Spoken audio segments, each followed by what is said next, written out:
macallimiinta quraanka bara macallimiintu waa xubin muhiim ah iyo dadku islaamnimadooda inay haystaan cibaadaadkoodu asaxaan bay asaas iyo lafdhabar iyo gundhig u yihiin manfaada adduun waa tabac asalku iyada maaha nabigana calayhi salaatu wasalaam macallimiinta wuxuu ka dhigay guud ahaan kuwa wanaagga dadka bara dadka ummadda u fadliga badan buu ka dhigay intaa kadib munaasabadda macallimiinta qur-aanka bara waxaanu rabaa dhowr arrimood oo kooban inaan ka idhaahdo laakiin intaa ka hor waxaan rabaa hordhac inaan u idhaahdo macallimiintu waa xubin muhiim ah oo asaaskii iyo bilowgii gundhigga dacwada iyo diinta islaamka iyo dadku islaamnimadooda inay haystaan cibaadaadkoodu asaxaan bay asaas iyo lafdhabar iyo gundhig u yihiin haddii dhaliil lagala hadlo ama la canaanto ama meel fiican oo laga hiigsanayo ay ka hoos dhaceen la yidhaahdo war ka daaya waa waana gacaltooyo iyo camalkay hayeen si u hagaagi lahaa waayo muhiimadda macallinku aasaaskiihi manfaco adduun in laga helo la asaasa maaha manfacada adduun waa tabac asalku iyada maaha nabigana calayhi salaatu wasalaam macallimiinta wuxuu ka dhigay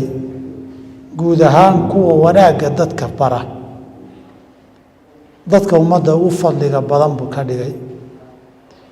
gaar ahaanna kuwa qur-aanka bara kuwa ugu sii khayr badan ee fiican inay yihiin buu sheegay nabi sal wuxuu sheegay ummadda waxaa ugu khayr badan oo xataa kalluunka badda ku jira oo ilaahay dembi dhaaf u weydiinaya calaa mucallimi nnaasi alkhayra dadka wanaagga baree samaha fara macallimiintu waxay kow ka yihiin marka dadka wax baraya dadka inbaa in xun baraysa inbaa sixir iyo faal baraysa inbaa kufri iyo ilxaad baraysa intaa fisqi iyo tumasho iyo xaaraan iyo khaad iyo darooge iyo riwaayadi iyo filimaan baraysa qolyaha macallimiinta dhaantada ah kuwa macallimiinta heesaha ah kuwa macallimiinta caytanka ah oo social media haddaad aragtaan nima youtuberley la yidhaahdo macallimiinta afxumada iyo caytanka wey see qabiil loo caayaa see koox loo caayaa see qof loo caayaa see cayda lacag looga sameeyaa see dadka loo baadaa shacab iyo dowladaba dad baa macallimiin ku ah oo laga bartaa inna khayrka iyo wanaagga iyo samahay dadka baraan soo darteed baa waxay ka mudan yihiin uunkana inta caasidadee waa qayb insiya jin ah uunka kale ee nafleyda ah ama aan noolaha ahayn ilaahay ba wada tasbiixsadaano ifka ilaahi subxana wa tacaala ku caabudaan wayna kala og yihiinoo waa kala garanayaan qofka xumaha wada iyo qofka samaha wada saa darteed buu wax kastoo qoyan iyo qallalan qofka aadaamee salaada dadka ugu yeedho uu markhaati furayaa inta codkiisa iyo dhawaqiisa iyo sawdkiisu gaadho khayrkii bay uga marag furayaan dhulkii lagu sujuudayey baa marag furi doona xumaha iyo samahaba markhaati bay ka noqon doonaan sidaa darteed inta ay joogaanna waxay u duceeyaan mucallimi nnaasi alkhayra dadka samaha iyo wanaagga fara sidaa darteed markaad macallin khayr baraya tahay ee qur-aan baraya waa inaad xasuusaataa meesha aad joogto iyo mas-uuliyadda aada hayso waa mas-uuliyad alla agtiisa ka leh maqaam iyo darajo xataa malayga badda ku jira uu kuu ducaynayo wixii kaa khaldama